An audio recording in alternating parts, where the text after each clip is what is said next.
Hi guys, this is another design task, and this time we are designing a cartoon face. You may go on to do multiple faces and take this work further, of course, but in the first instance we're going to work through some instructions and start with a little bit of practicing. Remember, all artists and designers do trial sketches, and this is what we're doing today. It does not have to be completely resolved. You're in the learning zone. So we're going to look at the structure of a head, the individual features. It's always worth remembering that the skull is underlying on the human head and the position of the eyes is about halfway. Even if things are exaggerated, you still need room for the brain, you need the mouth in front of the teeth, etc. You don't want to do a skinny neck though. So there's some notes to prompt you here. I've suggested as you start doing it, you start thinking about character and who you're trying to create. I often work it out as I go along. I don't necessarily have a predetermined plan.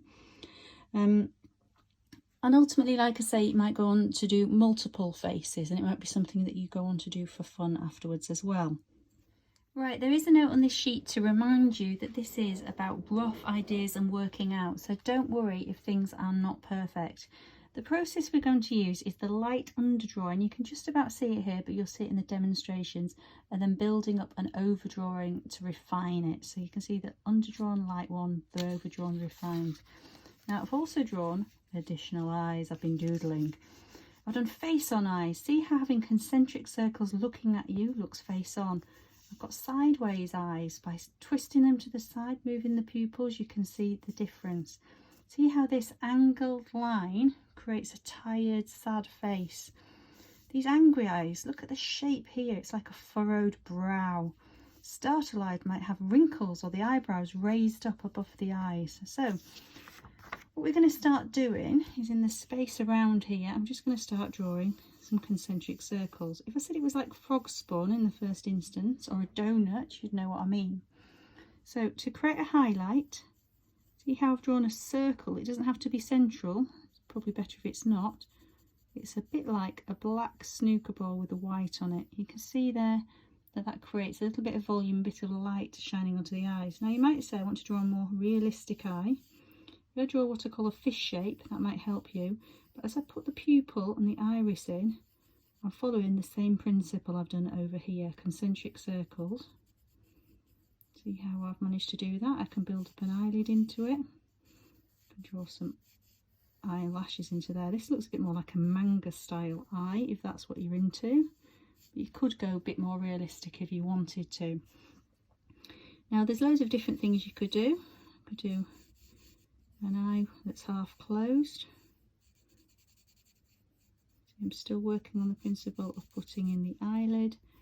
I might build up and put a bit more shape into it. So it did start off as a circle, but now I'm building it up. I could start and put some bags under the eyes and some shading around it, depending on the character. So there are some eyes. Now we're going to move on to a nose. There are some noses on here. I've suggested you don't have to draw a full nose. Done some really cartoony ones, one that's just literally like a kind of centre point and some nostrils, the turned up kid's nose.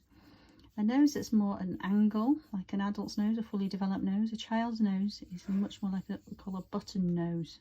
So we draw a circle to do a child nose. I've got one on the sheet just here. Draw a circle, two little lines coming out of the side of it. If it helps, draw a line through it, and then the outer part of the nostril just there. So that would be a way to just do a simple nose. Some people draw a line that connects the eyebrow with the nose. Sometimes either side, sometimes connecting with the nostrils on the side. Now that might occupy a little bit too much of the face, so try it out in you doing your test work and see how you get on. Now going on for the mouth, I make a note here that you don't see all the teeth in a mouth. If you think about the teeth in your jaw, there's the ones at the front and there's ones at the side. I'm drawing it in plan view here from above, looking down on your head. So you only see those front portions, or if you're at a slight angle, you still only see a section of teeth. So I've got a Hollywood smile, a perfect smile. I haven't even got any teeth drawn into there. I've suggested them. I could draw a kind of glinting star onto here. Now I could see the back of the mouth, the kind of tonsil area in the back of the mouth if you wanted to scream. I've called this a kind of eek mouth. Look, a sad and happy mouth. You could go really simple. See that? It's not just a line. If I start drawing a line over here, see how I've widened it at the side? Just gives it a bit more personality.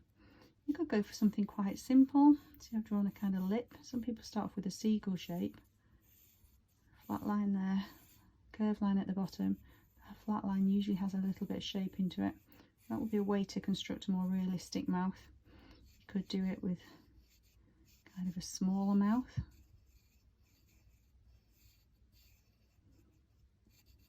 See how there's lots of options open to you. And finally, I've got some ears. So I've call this the cute ear. I've got a more regular ear with a bit more shape to it, very stylized. You sometimes see artists and designers do that with a kind of much more stylized look. Into here I've talked about facial hair. You don't need a lot of it, so you might have some nice features. Think about it based on the character you're trying to convey. And if we think about hair on the top of the head, the hairline isn't right down to the top of the eyes. If the eyes and the eyebrows are somewhere down here, the hairline comes maybe at that point. Think about the hair growth, what it's doing. If there's a parting and there's curtains, that the hair might be coming down the side of the head. You see that, how it's following the profile of the head. So think about the direction of line. Now, if you notice on the sheet, there is space around a little head here, which is the base for you to work on top of. So I'm going to try and create a character. As I said, I sometimes work it out as I go along. This is an eager MGS pupil. This pupil's really excited to be back at school. So I'm going for my kind of frog spawn eye to begin with. Snooker ball highlight.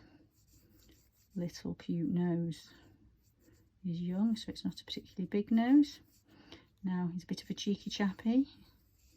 I'm going to do a bit of a strange offset smile.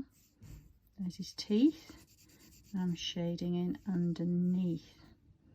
So we've got a bit of personality.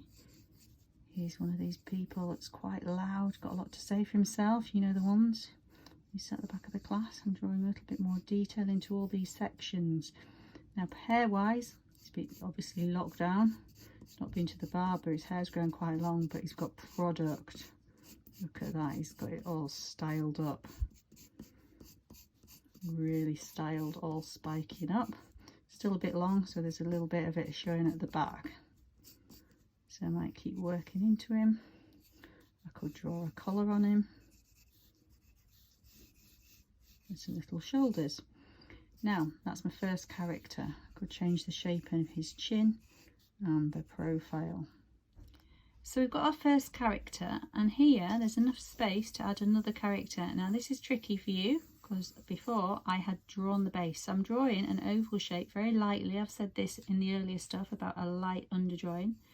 I'm positioning the ears about the same space. I'm going to draw a line for where the eyes would be, the nose sort of at the bottom of those ears, and then the mouth zone. This head is actually slightly wider, but I think that would work quite cool. It would be acceptable to have a slightly different proportion. So this boy is sat in front of that boy, but I'm going to start with similar eyes. So I'm going for my circles, but this boy is looking back over his shoulder almost. The personality of him will come out as I start drawing. I'm going to have a little nose again. I'm going for a similar sort of nose. And then this boy's getting a bit fed up with this noisy boy at the back of the room. So you see what I'm going for? I'm going for one of those mouths. It's a bit simpler. It's got a lot of personality to it. He's got a different look completely, so I'm going to give him that kind of curtain hair. Lockdown hair in every case is going to be quite long, isn't it? Unless you've got some clippers at home. Got his hair hanging behind his ears. I think he could do with a little rounder chin. See, I've changed the profile of his chin. What eyebrows shall give him flat. He's not looking quite as perky as the other boy. So you can see how now I'm building up different characters, and in my overdrawing, pressing a bit harder, I'm beginning to refine the work.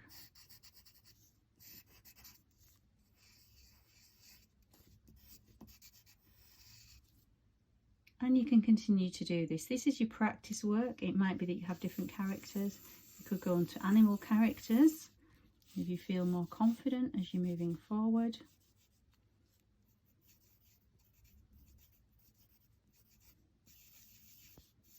See how, here I go again. So I'm following the same principle and creating a range of designs. Give it a go, see what happens.